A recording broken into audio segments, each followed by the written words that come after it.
ở sân chơi new free làm cô cái chi trang biệt khoa om đơn bận sang là mình cặp yên tao này có một cái làm idea blue câu chẳng cam pha bé ở trong mày đây có một dọ khoa bồm tô kiến dọ bồm tô bây giờ câu chẳng cam pha làm chi chẳng trẻ thâu Jehovah idea Jehovah làm dần như vậy Jehovah là Đức Chúa Trời Sân Jehovah name sẽ dần về đó là một cái danh là ăn năn cứ đối bé ra ở trong mày để nhiều mùa đua ta xa là ăn năn đua nên là trình Jehovah ID trình clay pen ăn dơ trình ID sân nuôi trời nên á trình clay pen bé đặt clay pen nên á nhu tục kẹt kề đây dần bè con người chúng ta tạo ra luật pháp cai trị trên con người. Ở đây tôi có chủ đề là Jehovah Đức Chúa Trời là luật pháp chính là Đức Chúa Trời. Bởi vì chúng ta dựa vào Kinh Thánh phúc truyền luật lệ ký. Ở đây có phúc truyền luật lệ ký đoạn 4 câu 13 và 14 còn đặc lời dân. Ngài công bố cho anh chị em, tức là anh em giao ước mà Ngài truyền cho anh em phải tuân giữ, tức là 10 điều răn mà Ngài đã viết trên 2 bảng đá. Trong câu 14, trong lúc đó Đức Giê-hô-va cùng truyền dặn, tôi phải dạy anh em những mệnh lệnh và luật lệ để anh em làm theo tại xứ mà anh em sẽ vào nhận làm san nghiệp. Tức là 10 điều răn. 10 điều răn này á, là chính Chúa là người ban ra, tức là công bố, ban bố. Ai là người đi nhận 10 điều răn, tức là Môi-se. Ở đây tôi có 3 phần. Phần thứ nhất, ai là người ban hành luật pháp. Phần thứ hai, ai là người thi hành luật pháp. Phần thứ ba là ai là người chấp hành luật pháp. Thưa quý vị và các bạn, tôi nhắc lại, tôi không phải là mục sư hay là thầy truyền đạo, nhưng tôi rất yêu lời của Đức Chúa Trời. Ở đây có thứ nhất, ai là người ban hành luật pháp, tức là Đức Giê-hô-va ban luật pháp. Dựa vào trong Kinh Thánh Xuất Ai-cập ký đoạn 4 câu 13. Mình nhắc lại. Ngài công bố cho anh em giao ước mà Ngài đã truyền cho anh em phải tuân giữ, tức là 10 điều răn. 10 điều răn này á là Đức Chúa Trời. Theo cách khác thì nó có 4 điều răn và 6 điều răn con người và Môi-se và Đức Chúa Trời. Nhưng người ta nói là 10 điều răn này là do Đức Chúa Trời ban bố, tức là công bố.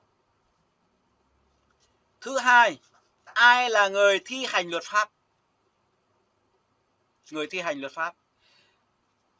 Chúng ta cùng đọc Kinh Thánh Galati đoạn 3 câu 21 và 22.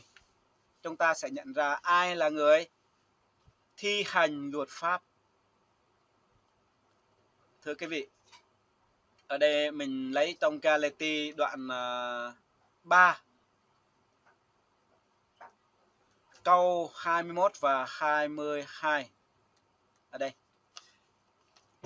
Theo tôi á, người thi hành luật pháp đó là Chúa Giêsu xuống trần gian. Giê-hô-va Đức Chúa Trời yêu thương thế gian đến nỗi đã ban con một của Ngài, hầu hết ai tin con ấy không bị hư mất mà được sự sống đời đời. Giăng đoạn 3 câu 16 chúng ta ai cũng quen thuộc. Đức Giê-hô-va ban Chúa Giêsu thi hành luật pháp. Ở đây, như vậy luật pháp nghịch lại những lời hứa của Đức Chúa Trời sao? Chẳng hề như vậy. Vì nếu luật pháp được ban bố có thể đem lại sự sống, thì sự sống chính phải đến từ luật pháp. Nhưng Kinh Thánh tuyên bố mọi sự đều bị nhốt dưới quyền lực tội lỗi, để bởi đức tin trong Đức Chúa Giêsu Christ, lời hứa được ban cho như kẻ tin. Ở đây bản dịch khác nhau các bạn. Ở câu 20, đoạn 3 câu 20 có chép như thế này. Người trung gian thì không đại diện cho một bên, nhưng Đức Chúa Trời chỉ là có một. Tức là Môi-se là người trung gian. Ở đây mình có bản dịch khác nhau. Ở đây là bản dịch 2010. Ở đây mình so sánh bản dịch khác nhau như thế nào. Bản dịch 2010, bản dịch 2011 nó khác nhau. Như thế luật pháp nghịch lại với lời hứa của Đức Chúa Trời chăng? Chẳng hề như vậy, vì nếu luật pháp được ban cho có thể mang đến sự sống, thì sự sống chính phải đến từ luật pháp. Nhưng Kinh Thánh đã nhốt mọi người dưới quyền lực của tội lỗi để những gì đã hứa qua đức tin nơi Đức Chúa Giêsu Christ có thể ban cho những người có lòng tin. Tức là Đức Chúa Giêsu giống như trong Roma đoạn 6 câu 5. Xin lỗi. Roma đoạn 5 câu 6 các bạn nha. Roma đoạn 5 câu 6 có chép như thế này. Roma đâu? Đây rồi, Roma đây rồi. Roma đây, đoạn 5 câu 6 có chép như thế này các bạn nha. Đây rồi. Bản dịch khác nhau. Đang khi chúng ta yếu đuối thì đúng kỳ hạn Đấng Christ chịu chết vì kẻ có tội như chúng ta. Bởi vì Giăng đoạn 3 câu 3, vì Đức Chúa Trời yêu thương thế gian đến nỗi đã ban con một của Ngài các bạn. Đó là thứ nhất, người ban hành luật pháp chính là Đức Giê-hô-va. Người thi hành luật pháp đó là Đức Chúa Giêsu. Phần thứ ba, ai là người chấp hành luật pháp? Chấp hành luật pháp đương nhiên là chúng ta rồi các bạn. Đương nhiên là chúng ta rồi, những người có tội. Ở đây chúng ta mở Kinh Thánh Công vụ đoạn 7 câu 6, chúng ta sẽ hiểu. Công vụ đoạn 7 câu 6. Đây. Đức Chúa Trời cho biết rằng dòng dõi ông sẽ là kêu dân nơi đất khách quê người. Ta sẽ bắt họ làm nô lệ và bạc đãi họ trong 400 năm. Bản dịch khác nhau. Ở đây là bản dịch 10, mình lấy bản dịch 11 như thế nào, hoặc là bản dịch khác. Đây bản dịch 11.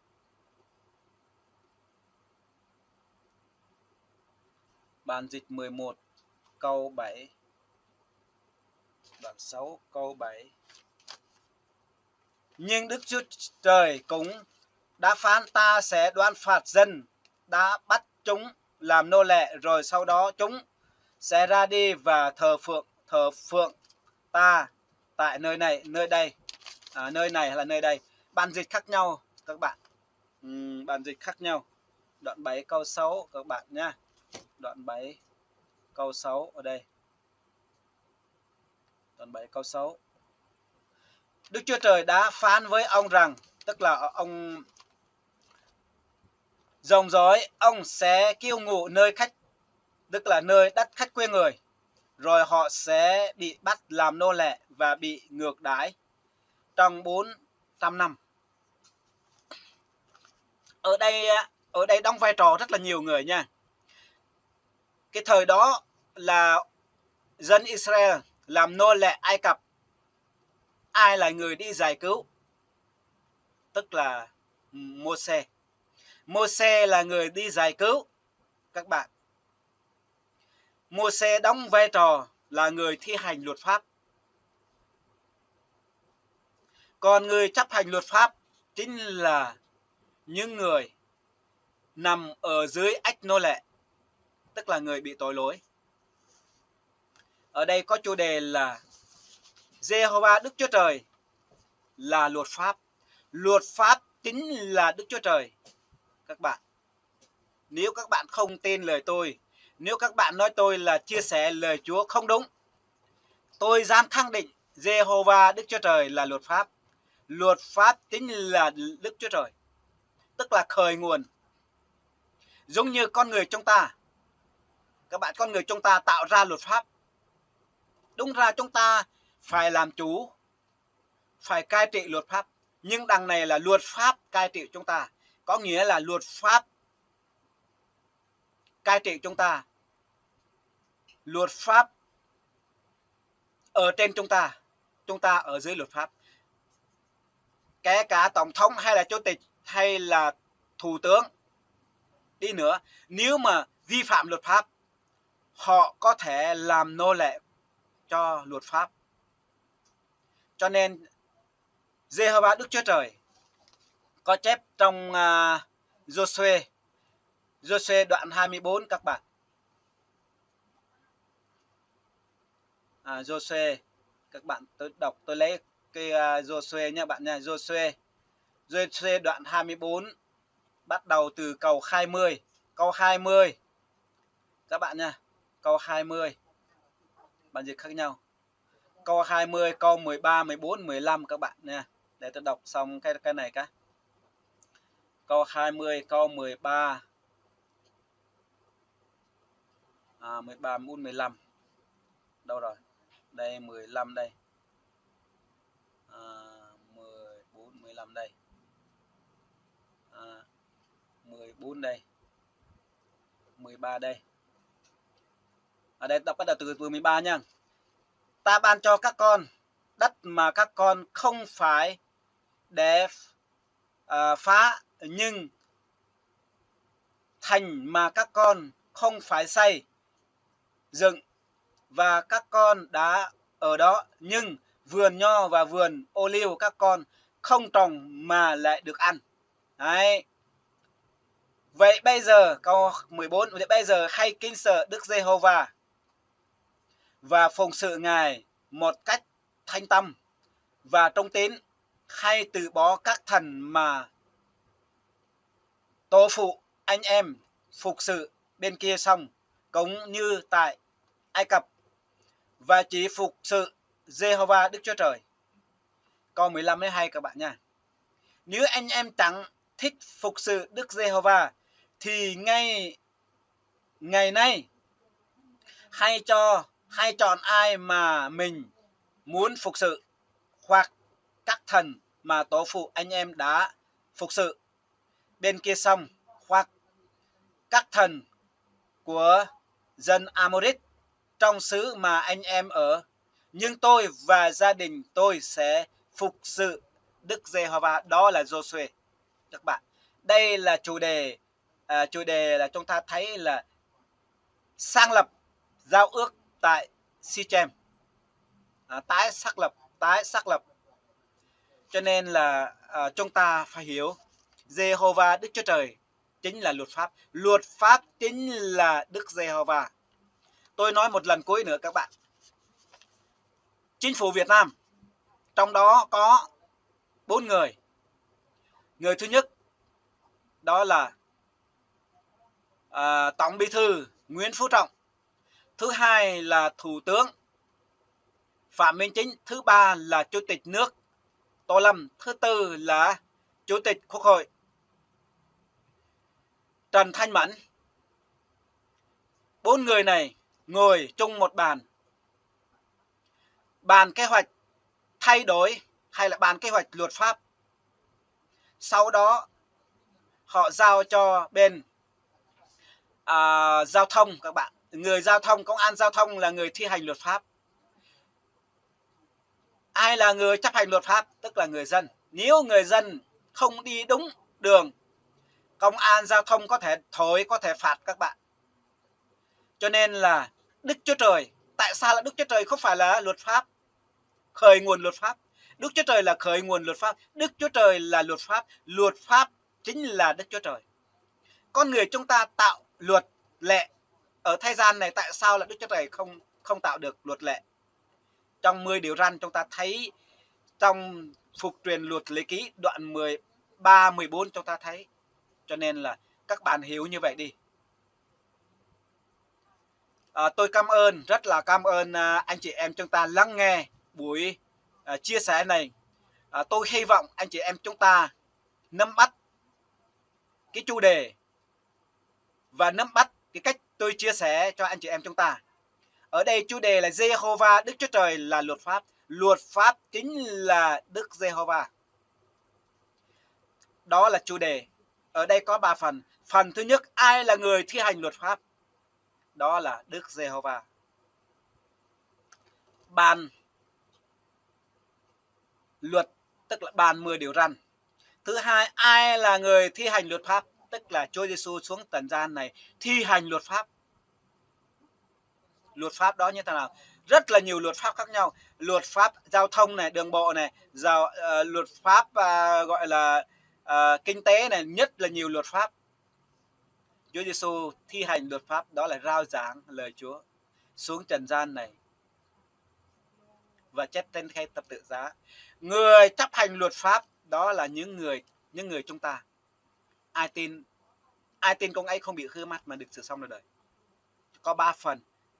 Tôi xin nhắc lại, anh chị em chúng ta hãy nắm bắt cái cách chia sẻ này cho anh em áp dụng và chia sẻ cho người khác để hiểu rõ hơn về Đức Giê-hô-va.